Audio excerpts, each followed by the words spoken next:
Grayson Hale sat at a small cafe in a sleepy Vermont town, staring at his watch and counting down the minutes until he could escape. He had agreed to the blind date at his sister's insistence, one last attempt to get him to meet someone outside of work, outside of board meetings and corporate investors. He hated the idea of being set up, but he had caved in after too many of her nagging phone calls. Now here he was in a small, warm cafe, surrounded by the smells of rain-soaked pine and roasted coffee, with mismatched wooden chairs and shelves full of old books. Everything about it felt like a world away from the sleek modern offices he was used to. He promised himself he'd stick it out for exactly 15 minutes, long enough to be polite and make a gracious exit. The door to the cafe opened with a burst of cold air, and a soft voice called his name. He barely glanced up, assuming it was just the waitress or another customer. But when he did look, his gaze met the woman standing by his table, and a sense of recognition or perhaps curiosity flashed through him. She was out of breath, her blonde hair twisted into a loose bun with stray curls framing her face. She wore a simple floral dress, nothing flashy but somehow graceful. Her eyes were a pale blue, bright yet gentle, and as she spoke, an apology for her lateness fell from her lips. Grayson's mind raced trying to place her, but nothing clicked. Still, he rose automatically, gesturing for her to sit. "Thank you for waiting. I almost thought you'd leave," she said with a smile, settling into the chair across from him. "I considered it," he replied dryly, his voice carrying just the right balance of honesty and politeness. They ordered their drinks, black coffee for him, chamomile tea for her, and for a few minutes they spoke about nothing too personal. The conversation touched on the usual topics: the weather, how the town hadn't changed much, how the pace of life felt slower than what Grayson had gotten used to. She didn't mention his high-profile career, didn't ask about his company or his accomplishments. It was a relief, almost like a breath of fresh air in a life that was otherwise suffocating under the weight of expectations and the scrutiny of the public eye. But then, just as Grayson began to relax, the conversation shifted. She leaned forward slightly, studying him with a look that made him feel slightly uneasy, as though she could see through him. "You don't remember me, do you?" Her words were quiet but piercing, and Grayson blinked in surprise. "I'm sorry?" The question hung in the air, his voice low as he searched her face for any recognition, any hint of where they had met before. There was nothing, no flash of memory, no spark of familiarity. She just smiled, a faint knowing smile, as if she'd expected this reaction. "You saved me once, Grayson," she continued, her voice soft, yet carrying a weight. "When I was just a hungry kid hiding behind the book stacks." The words hit him unexpectedly, like a punch to the gut. Grayson's fingers stilled around his coffee cup, his mind racing to connect the dots. Saved her? A hungry kid? Book stacks? He scanned her face for any trace of familiarity, but nothing came. There was nothing there, just the cool confidence in her eyes, the way she sat back with a small, almost pitying smile, as if she knew exactly what was going on in his head. He opened his mouth to speak, but the words faltered. His memory was a blank canvas where her face should be. She didn't look angry or disappointed, though. If anything, her smile widened, a subtle gesture that made Grayson feel like he was missing something important, something buried deep within his past. Her steady gaze met his, unblinking, as if she were waiting for him to catch up, waiting for him to remember. Grayson felt the pressure of the silence growing between them. He could feel the weight of her words, even though his mind refused to acknowledge their truth. He didn't remember her, didn't remember saving her, didn't remember any hungry kid hiding behind book stacks. It was as though there was a part of his mind, a locked door, that he wasn't sure he wanted to open. "I'm sorry," he finally said, his voice quieter now. "I really don't remember." Tessa, the woman sitting across from him, didn't seem surprised.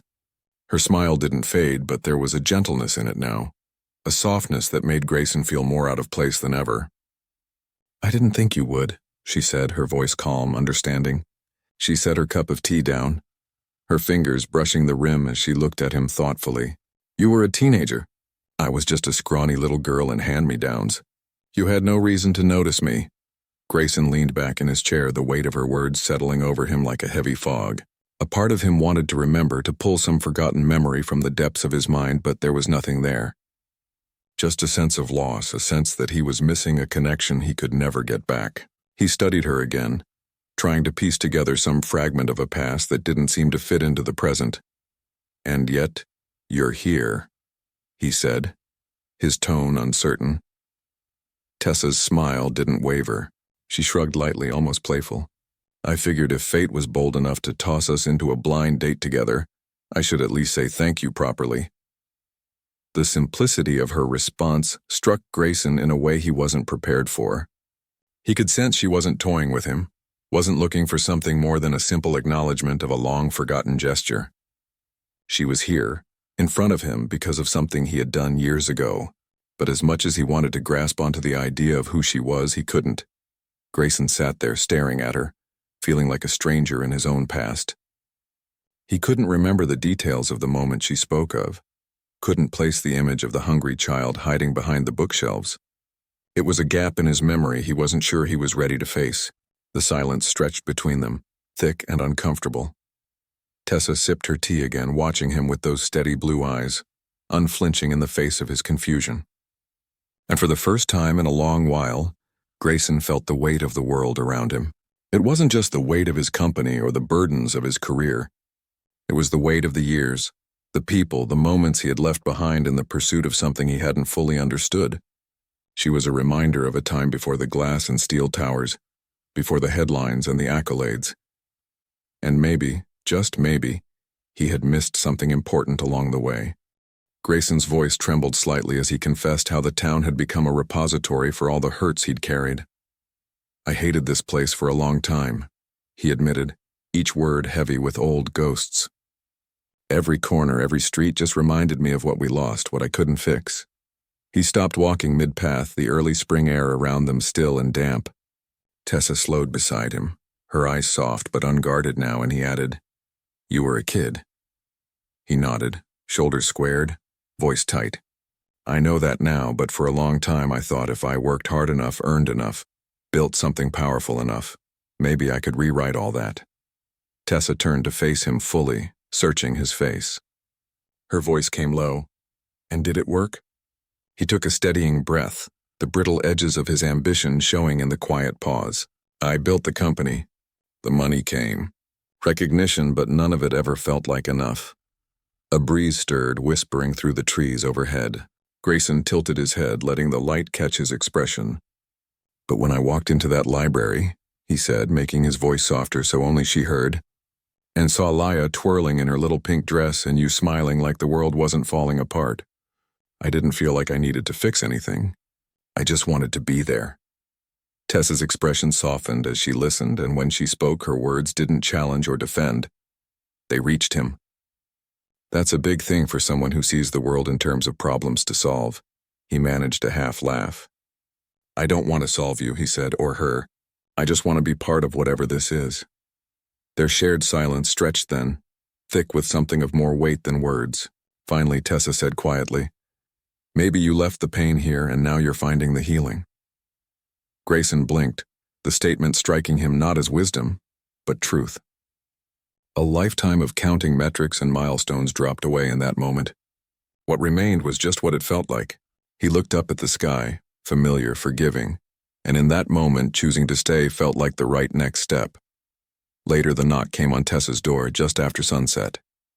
She wasn't expecting anyone, and when she opened the door, the sight of the man standing there made her heart drop. "Hello, Tess," he said smoothly, the name stiff in the goodbye air between them.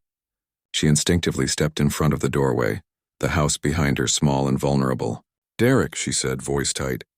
"What are you doing here?" He glanced over her shoulder. "I heard you're doing well." "Met someone. A real high roller, huh?" She said nothing. His smile lacked warmth as he continued.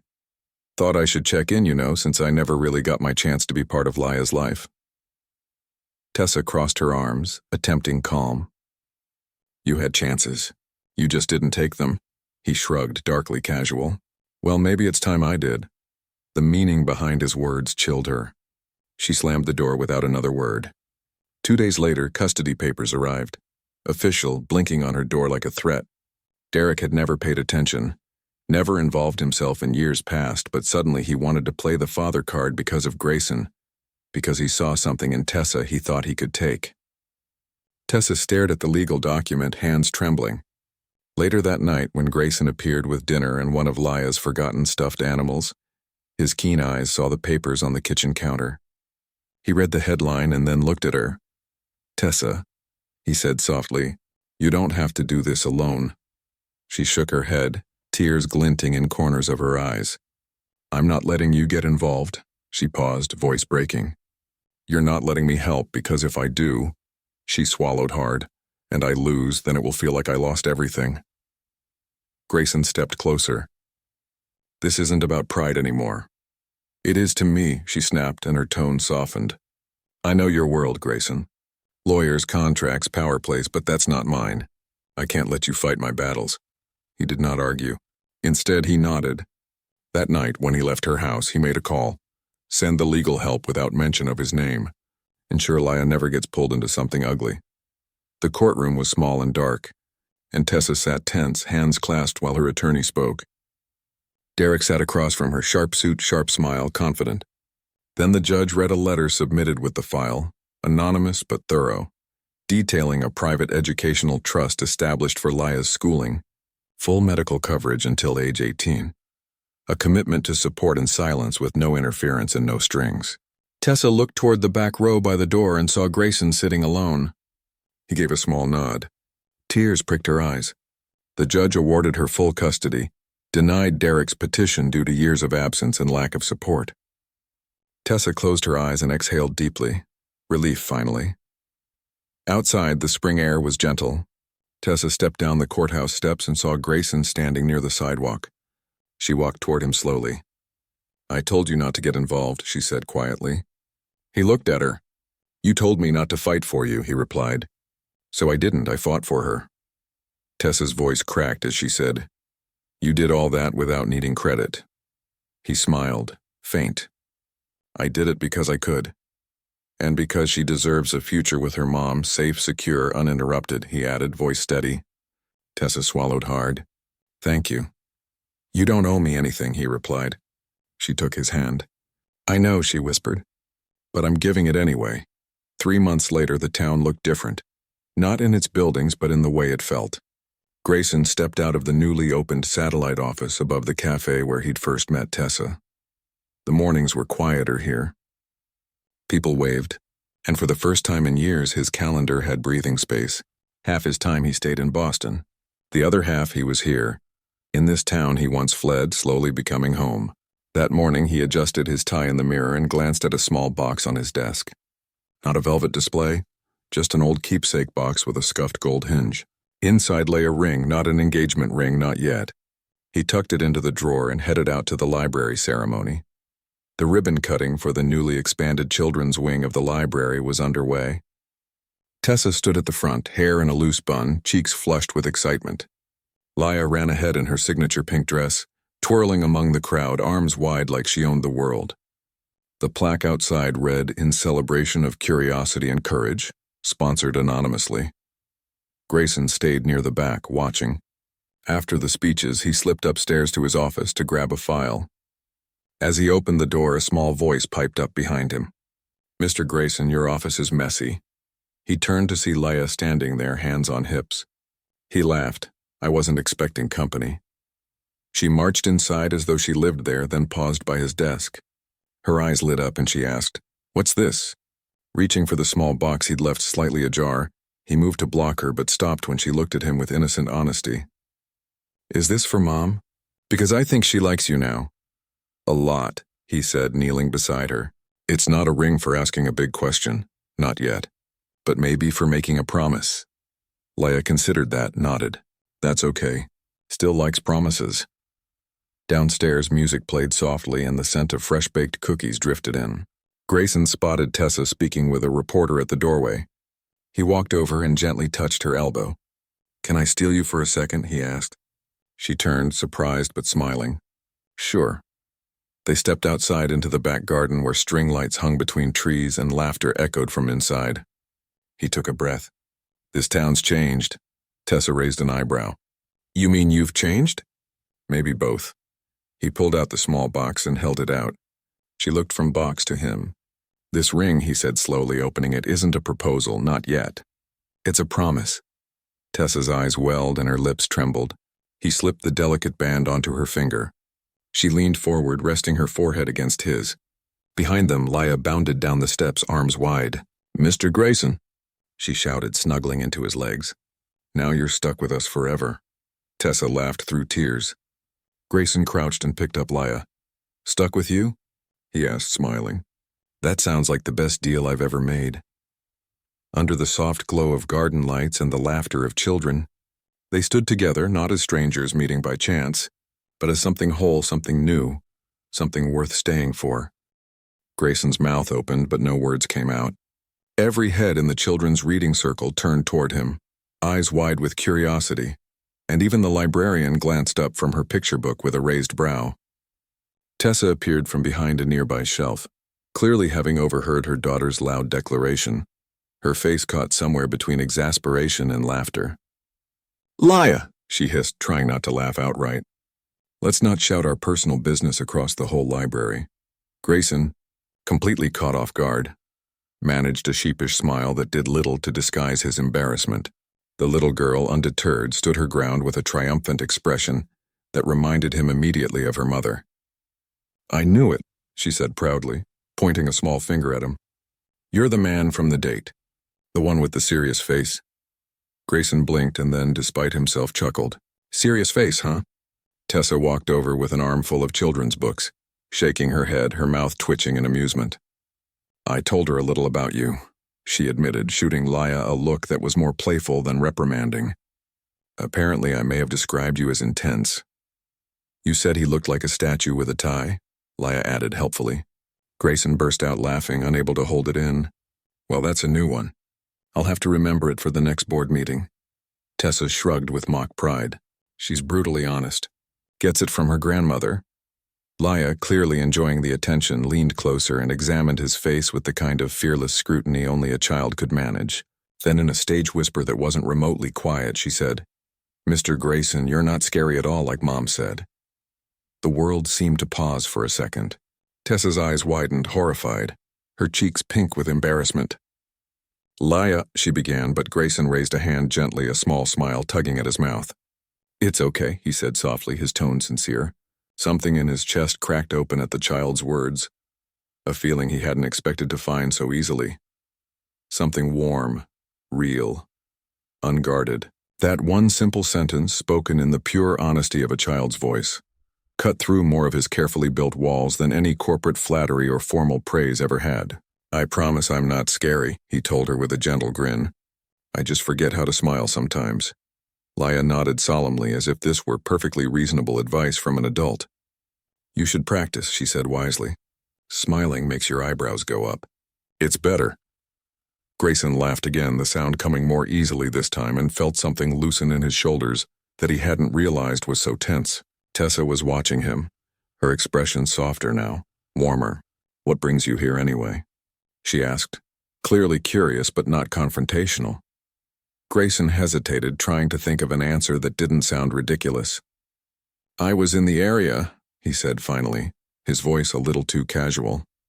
"You came to a library in a town you haven't visited in over 10 years just to be in the area?"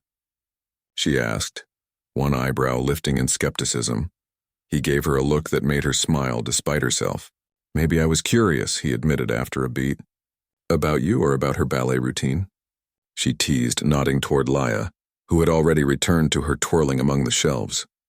"Both," he said honestly. They stood side by side for a moment, watching the little girl spin and laugh, the light from the windows catching the soft pink tulle of her skirt. And for the first time since returning to this town, Grayson didn't feel like a stranger anymore. He felt something he hadn't felt in a long time, seen. Later that day, just after 5, Grayson showed up at Tessa's doorstep, a brightly illustrated children's book in his hand. When she opened the door, looking pleasantly surprised, he held it up. "Laya dropped this," he said. "She was too busy twirling through the non-fiction aisle." Tessa blinked and then laughed softly. "Oh no, not dancing dinosaurs. She's been asking for that one for days." He handed the book over. "I figured it might be important." She smiled at him, amused. "You figured right. Want to come in for a minute?" Grayson hesitated, glancing past her shoulder at the cozy glow spilling out from inside, then nodded. The house was small, older, but warm and tidy. The faint scent of cinnamon and crayons lingered in the air. The wallpaper was faded but clean, and the walls were dotted with framed crayon drawings, stick figures and hearts and something that might have been a dinosaur in a tutu. It was a home built with care, not money, and Grayson felt strangely comfortable as he followed her into the living room. "Laya's with the neighbor," Tessa explained, setting the book on the coffee table. "They're making cookies." "I only agreed because she promised not to touch the oven," Tessa added dryly, shaking her head. "Smart mom," he said with a smile. "I've learned to pick my battles," she replied, her voice light but with an undertone of fatigue that didn't go unnoticed. As Grayson looked around, his eyes caught something on the dining table, a stack of unopened mail.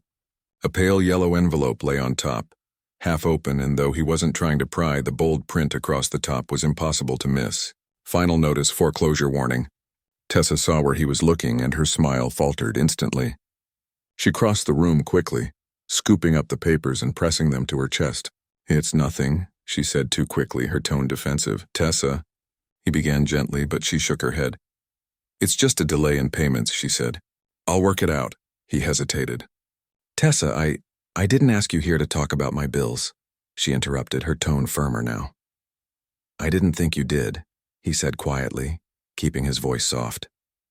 "But I'd like to help." She shook her head again, her jaw tightening. "No, that's not why I invited you in." "I know," he said, his voice calm but steady. "I also know the library is barely getting by. I've seen it. What if we worked on something together? I could fund a reading and education program through the library, something permanent. We could hire more staff, expand the kids section, host events," but her expression closed off before he could even finish. "Grayson," she said quietly, and the tone in her voice made him stop. "I don't want to be your charity." He blinked, taken aback.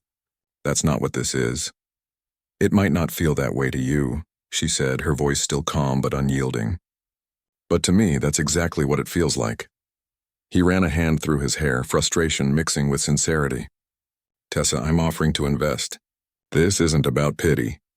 "Easy for you to say," she replied, her arms folding. "You walk in, see a foreclosure notice, and suddenly you're ready to fix it all like it's just another business problem. But this isn't business, Grayson. This is my life."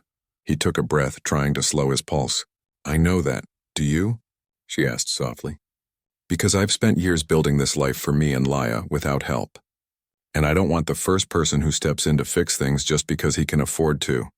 The sting in her words wasn't cruel, but it cut deep all the same. There was disappointment there, but also a wall rising between them, something protective, something earned. "I didn't mean to offend you," he said finally. Her expression softened slightly, though her eyes stayed wary. "I know," she said quietly, "and I appreciate that you care.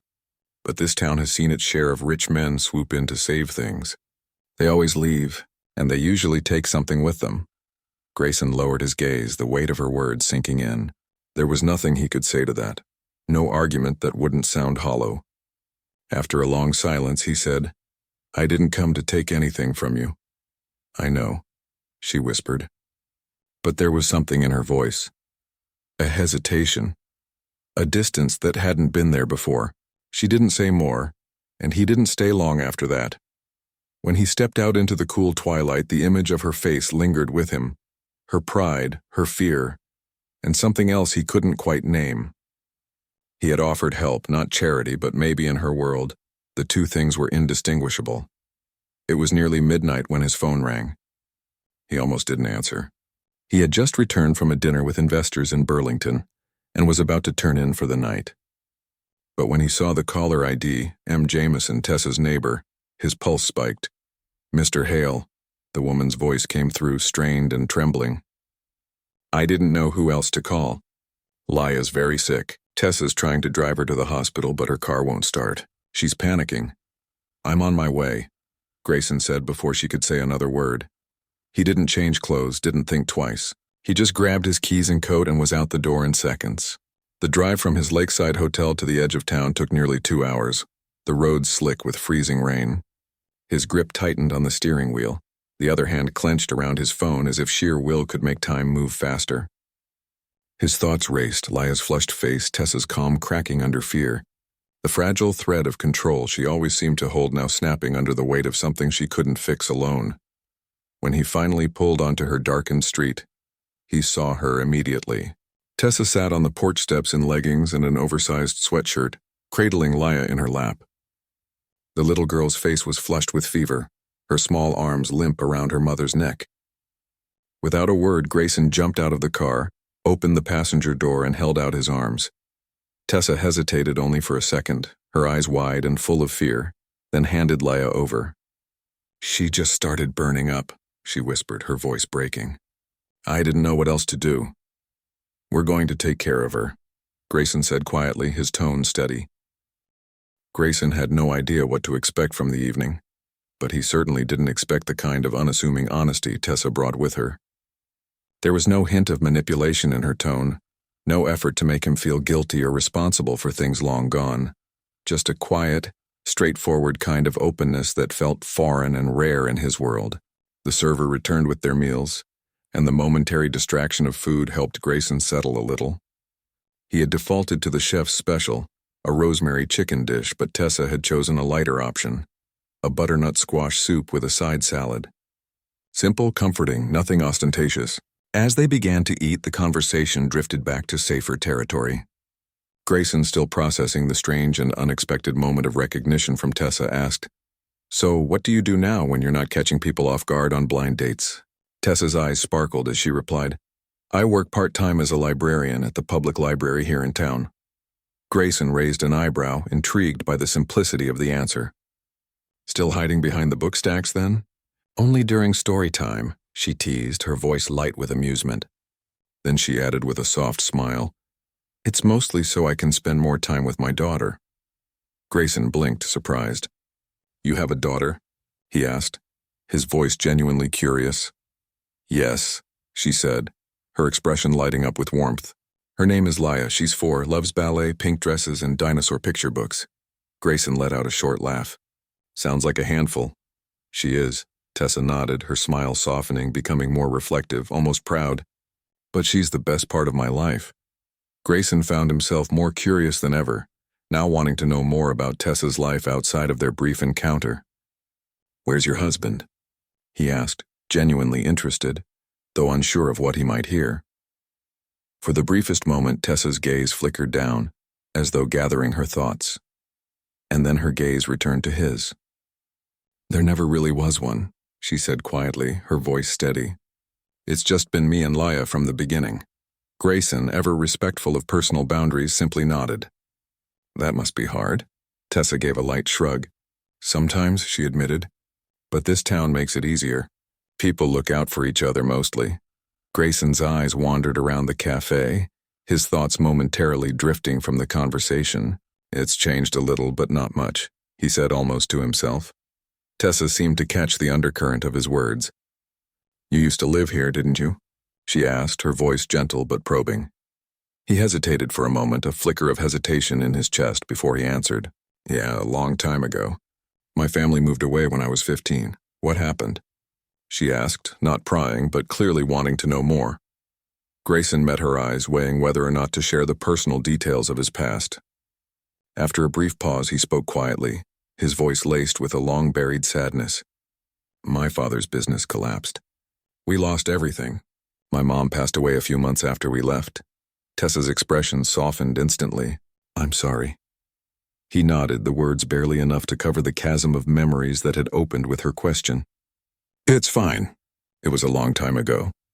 They sat in silence for a moment, the weight of unspoken history settling between them. Then Tessa asked, "Do you remember the library at all?" Grayson thought for a moment, trying to recall any vivid memories of the place. "Barely," he admitted. "I used to stop there after school. It was quiet, peaceful." Tessa's smile was almost wistful as she continued. "You brought a sandwich and orange juice every day." Grayson looked at her, startled, unsure of how she knew such a detail. "I remember," she said, her voice softening slightly, a faraway quality to it. "I used to sit near the children's section and pretend I was reading, but mostly I was just trying not to be hungry." The words settled heavily on Grayson's chest. For the first time in what felt like ages, a flash of memory broke through the fog in his mind. A vague, blurry image of himself as a teenager, sitting at a table in the library with his lunch, setting it down without a word, then leaving without a glance at the small girl sitting nearby. He had never thought anyone had noticed, never thought it mattered. One day you left your lunch on the table and walked away. Tessa continued, her voice quieter now, like she was remembering it too. You didn't say a word. I waited 10 minutes before touching it because I thought maybe it was a mistake. Grayson spoke before he could stop himself. It wasn't. Tessa's smile was faint but knowing. I figured that out eventually. And after that, every few days you'd leave your lunch in the same spot. No note, no conversation, just kindness. Grayson's jaw tightened. He hadn't realized it then, but hearing Tessa recount the small gesture, the small kindness he had offered without thinking, stirred something in him. An emotion he wasn't sure how to label. The quiet, unspoken connection, the kindness he had extended out of some quiet, unnoticed instinct, seemed to hang in the air between them now. I never knew your name back then, she added, her words almost a whisper. Not until tonight. Grayson sat there, stunned into silence. The soup in front of him had long gone cold, but he barely noticed. He was too busy trying to piece together the image of the girl she described. A scrawny, hungry child with tangled blonde hair sitting quietly in the corner of the library. The memory was distant, fuzzy, like something locked behind a door he'd forgotten how to open. But now, with her words, that memory was starting to surface. Piece by piece, I didn't think anyone noticed, he said quietly, his voice low and filled with a mix of surprise and regret. I did, Tessa replied softly, and I never forgot. Grayson felt a lump form in his throat, something tight and unexpected, a mix of gratitude and guilt, of nostalgia and loss. He looked at her again, not as the woman across the table on a blind date, but as someone tied to a past he had buried so long ago. For the first time in what felt like forever, Grayson didn't feel like Grayson Hale, the powerful CEO, the man with the wealth and the titles and the expectations. He just felt like a human being again, someone who had once shared a quiet kindness with a child he had long since forgotten. The next morning, Grayson sat at his hotel desk staring at the cup of coffee growing cold beside his laptop. He had told himself he would leave town by noon, get back to Boston, where the city's rhythm of steel and glass was ready to swallow him back into its familiar pulse. Meetings, deadlines, more of the same, but something about the night before lingered. Tessa's voice, the way her story had peeled back a forgotten part of him, the simplicity of her gratitude. He couldn't shake the feeling that he had to understand more, that he had to do something about this sudden, odd pull in his chest. By early afternoon, he found himself parking across from the public library. The building was small, unassuming, its brick facade covered in curling ivy. It was exactly as he remembered it, but somehow it felt different now too. He stood there for a moment, looking at the old structure, uncertain whether to go in, but then he pushed the door open. The warmth hit him first, followed by the familiar scent of old books and a faint whiff of disinfectant. Children's laughter echoed in the distance. He stepped inside and almost laughed. The place was more chaotic than he had expected. In the children's section, a small group of toddlers and preschoolers were sitting on mushroom-shaped cushions, absorbed in a picture book being read by a young woman. And in the middle of it all, twirling slowly in a pink dress and ballet slippers, was a little girl. She spun gracefully, arms stretched above her head, completely absorbed in her imaginary performance.